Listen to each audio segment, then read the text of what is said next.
Portanto, nós partimos de um mapeamento da produção, compreendendo que esse mapeamento ele é importante não só para podermos entender a dinâmica da produção científica, ou seja, como que um campo científico ele se estrutura, se organiza e surge como sendo um novo campo da ciência, mas também, principalmente, o que nos interessa aqui é o modo pelo qual esse conhecimento ele pode ser sistematizado e gerar o que a gente chama de metaconhecimento. Portanto, o objetivo da pesquisa que eu venho apresentar aqui, resultados preliminares, ele tem como objetivo geral procurar compreender a dinâmica da ciência para a redução de riscos de desastres num pequeno estado do Brasil, que é o estado do Espírito Santo, que é um estado que está vizinho ao estado do Rio de Janeiro. A partir dessa compreensão dessa dinâmica da ciência, tentar compreender a maneira pela qual a comunidade científica ela vai estar dialogando, se comunicando com a esfera política. Aqui não é política somente da política pública, mas a gente compreende política numa perspectiva mais ampla das ações que todos os atores ou indivíduos eles tomam na polis, né? Então, como é que a gente desenvolve o nosso trabalho? A gente aplica uma metodologia que a gente vem desenvolvendo desde 2009 para o mapeamento de conhecimentos na área de mudanças climáticas. Ela tem, como toda metodologia, ela tem os seus limites, mas ela funciona de maneira que a gente considera adequada e por isso que a gente está trazendo para fazer esse estudo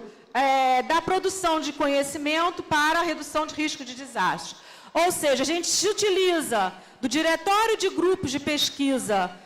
que existe, que é uma plataforma que existe no site do CNPq,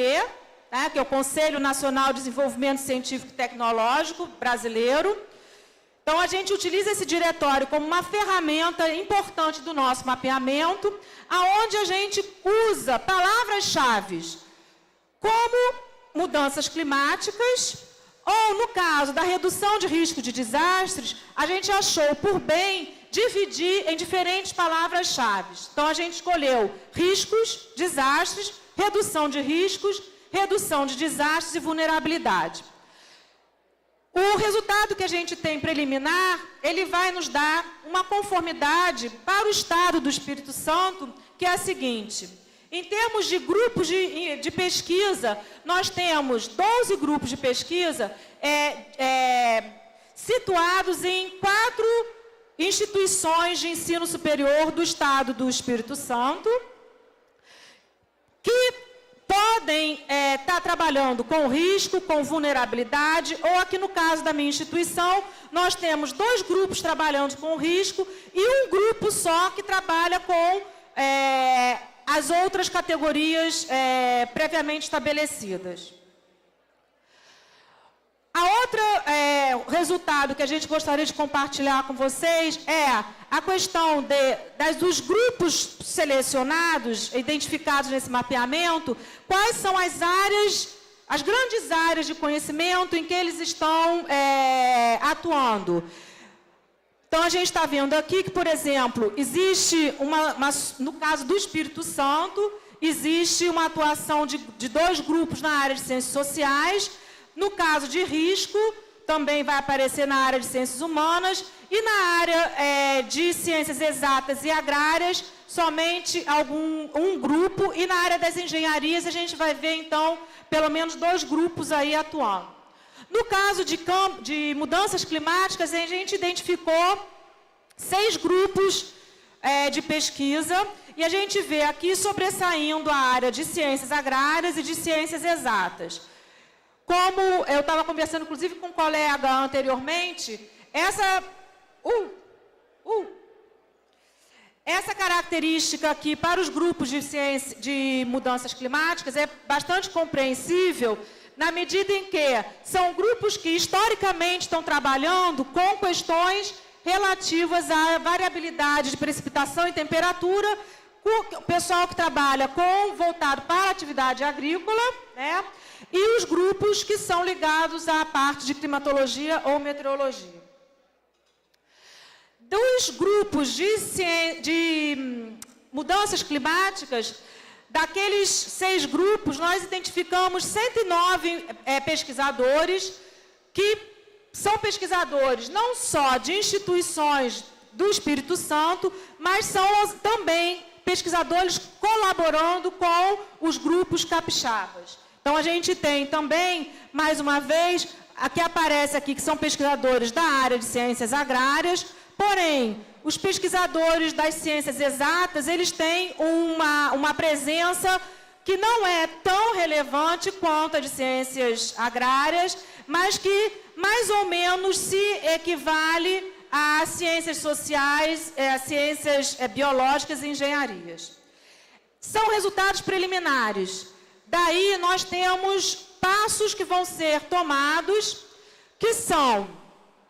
primeiro, a partir desse mapeamento, a gente começa a fazer o mapeamento da produção de conhecimento dos líderes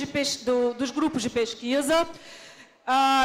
Classificamos toda essa produção a partir das palavras-chave e depois, que aí é a parte mais, vamos dizer assim, importante para subsidiar as ações políticas da sociedade, que é a análise do conteúdo dessas publicações, que vai ser feita